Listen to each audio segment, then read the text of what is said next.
আজি দুপৰীয়া পইতা ভাতকেইটা একদম বৰ তৃপ্তিৰে খালোঁ। গৰম পৰিছে বহুত, সেইকাৰণে পইতা ভাত খাবলৈ মন গ'ল।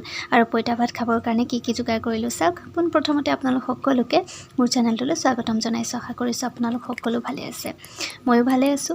এয়া কচুৰ পিটিকা। কচুখিনি আকৌ বৰ টেষ্টি, বৰ সোৱাদ, অকণমানো নখজুৱাই। দালিত দিও খাব পাৰি, বইল কৰিও খাব পাৰি। আজি পিটিকা কৰি খালোঁ। আৰু পইতা ভাতৰ লগত খাবৰ কাৰণে ঢেকীয়াৰ ভাজি, আলু আৰু ধুন্দুলিৰ ভাজি, আলু আৰু পালেং শাকৰ ভাজি।